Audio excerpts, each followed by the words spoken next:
पहले तो ये समझना होगा कि आरोप लगाने वाला कौन है। जिस व्यक्ति का 100% क्राइम के आधार पर जंगल राज, जिसके सत्ता में रहते हुए जंगल राज की उपाधि माननीय न्यायालय ने दिया था, आज वो व्यक्ति क्राइम पर बात करते हैं तो यह हास्यास्पद है। लेकिन उनको ये समझना चाहिए कि जब तक कोई आरोप नहीं साबित हो जाए, किसी व्यक्ति का नाम लेना, खासकर माननीय का नाम लेकर जिस तरीके से वो बोलते हैं, इनकाउंटर कर दो, लोजपा गुंडा, तो उनके शब्दों में उनके चरित्र का वर्णन होता है।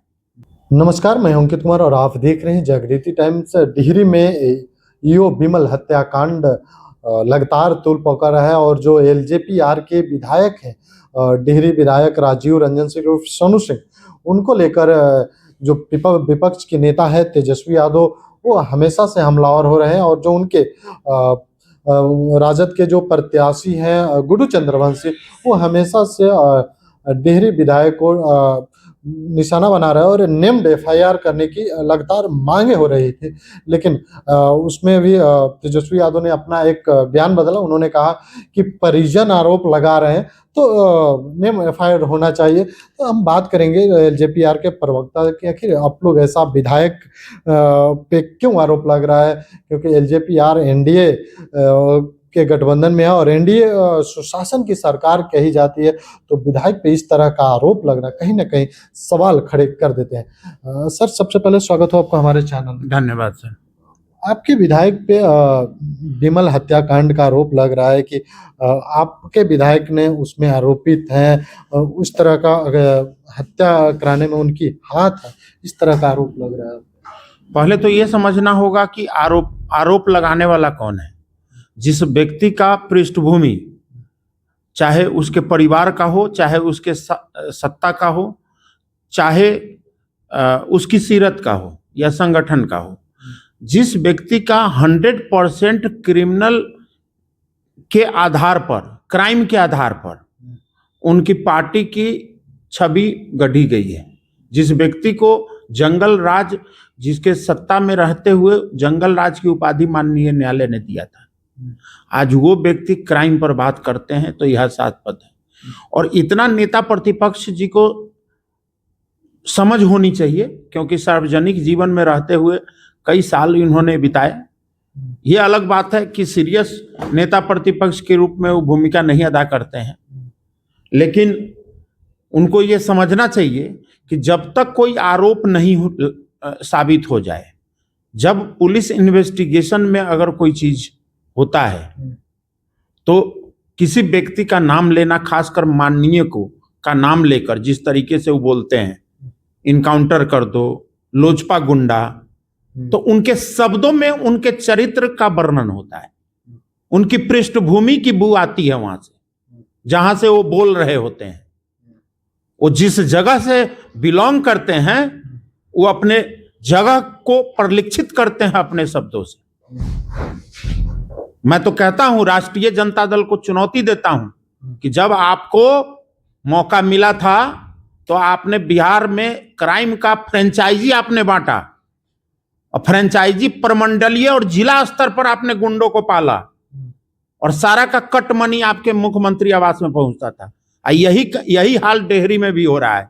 डेहरी में आप ही के राजद प्रत्याशी है ना, गुड्डू चंद्रवंशी, जो उनकी बेटी का ऑन रिकॉर्ड बयान है। मैं बेटी का वीडियो आपको देता हूं, आप चलाइए वीडियो, मैं वीडियो दिखाता हूं आपको। उसकी बेटी कह रही है, उनकी अपनी सगी बेटी, कि हमारे पिताजी नशा का कारोबार करते हैं। और 178 करोड़ रुपए का बजट है डेहरी नगर निगम में, और उन्हीं के परिवार के लोग ना चेयरमैन हैं। तो क्या ऐसा सांठगांठ है, क्या पैसे का बंदर बांट वहां पर चल रहा है? कौन से बिस्किट तेजस्वी जी के यहाँ पहुंच रहा है, जो हमारे माननीय विधायक के बनने के बाद से वो बिस्किट पहुंचना बंद हो गया? भ्रष्टाचार पर लगाम लगा दिया हम लोगों ने। एनडीए सरकार भ्रष्टाचार के खिलाफ एक सशक्त आवाज है 14 करोड़ जनता का।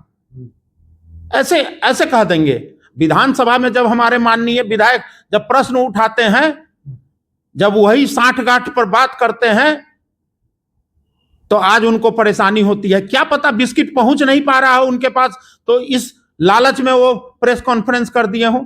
कभी पता किए, कभी पृष्ठभूमि चेक किए कि जिसको प्रत्याशी आप बना रहे हैं उसको 40,000 वोटों से वो व्यक्ति हारा है, तो किस कारण से वो हारा है? वो हार की एनालिसिस उनको करनी चाहिए नेता प्रतिपक्ष को।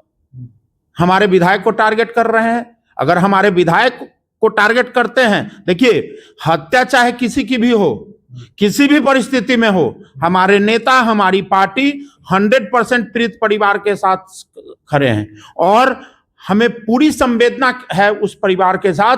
और हमारी पार्टी और हमारे नेता संकल्प ले रहे हैं कि जो भी पीड़ित परिवार होगा उसके न्याय के साथ हमारा एनडीए सरकार सशक्त रूप से खड़ी रहेगी और उसको न्याय अवश्य मिलेगा।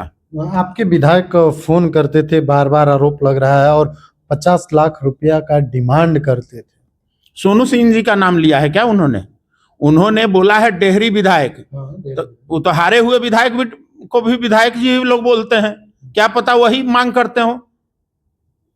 मैं तो ये कह रहा हूं कि उनकी पत्नी ने अगर बयान दिया तो उनकी पत्नी एफआईआर में नाम क्यों नहीं दिया? कभी सोचा आपने?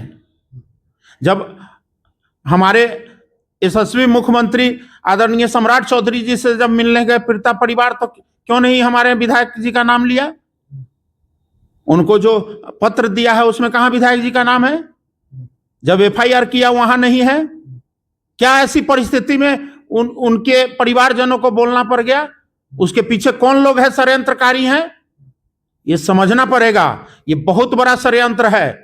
ये समझना पड़ेगा कि योग के हत्या के पीछे कौन माफिया है जो ये हत्या करवाया है। और मैं कह रहा हूं कि ये माफिया जो भी होगा, जो भी षड्यंत्रकारी होगा, वो एनडीए सरकार में बचेगा नहीं। आपके कैमरे के माध्यम से मैं बोल रहा हूं, और उसको जेल के सलाखों के पीछे हम लोग डाल के ही छोड़ेंगे। तेजस्वी यादव जी एक और बात कहते नजर आए थे, आईजी विकास वैभव जी सर का संबंध और आपके विधायक के साथ हो सकता है, इसलिए आपके विधायक को बचाने का प्रयास किया जा रहा है। मिथिलेश तिवारी जी भी थे वो मंच पर, आपने फोटो देखा होगा तो मिथिलेश तिवारी जी थे ना? नहीं थे?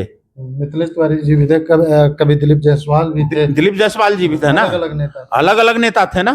तो कांग्रेस के नेता भी जिस समय वो थे उस समय तो हमारे सोनू सिंह विधायक भी नहीं थे, और बगैर विधायक बने, अब विधायक बनने के बाद भी गए हैं, विधायक बनने से पहले भी वो प्रोग्राम में गए हैं, वो जनहित का प्रोग्राम करते हैं, वो गए हैं। तो प्रॉब्लम उन पहले ये डिसाइड कर ले कि सोनू सिंह विधायक से है या प्रॉब्लम उनको आईजी विकास वैभव जी से है। क्या उसका बदला तो नहीं ले रहे हैं कि उनके पिताजी के काल में जब उनके अपराधी नेताओं को पकड़ के जेल के सलाखे के पीछे डालते थे विकास वैभव जी, क्या उसका बदला लेने के लिए उनके नाम को पूरा दुनिया जानता है विकास वैभव जी कितने ईमानदार नेता है। और पुलिस, हमारी बिहार पुलिस सशक्त है, और एनडीए सरकार में 100% हम लोग न्याय के साथ सरकार चला रहे हैं। ना हम लोग किसी को फंसाते हैं, ना किसी को बचाते हैं, इसी नीति पर हम लोग कार्य कर रहे हैं। तो जो लोग आरोप लगा रहे हैं तो उनके लिए क्या कहेंगे? आप लगाइए ना आरोप, आपके पास मुद्दा विहीन है, आप पार्ट टाइम पॉलिटिशियन है, फुल टाइम पर्यटक है। आप कितना सीरियस है अपने पार्टी को लेकर कि आप अपने पार्टी के फाउंडेशन डे पे विदेश घूमने चले जाते हैं। जब पूरा विधायक 243 शपथ ग्रहण ले रहा था विधानसभा चुनाव के बाद, आपको हार की समीक्षा करनी चाहिए, आप विदेश घूम रहे हैं, मुबारक हो आपको, आप बड़े बाप के बेटा हैं, आपके बहुत बड़े साम्राज्य हैं, आप घूमिए विदेश, आप छोड़ दीजिए बिहार को उनके हाल पर। जिस तरीके से बिहार को आप उनके हाल पर छोड़े हैं, उसी तरह बिहार की जनता भी आपको अपने हाल पर छोड़ दी है।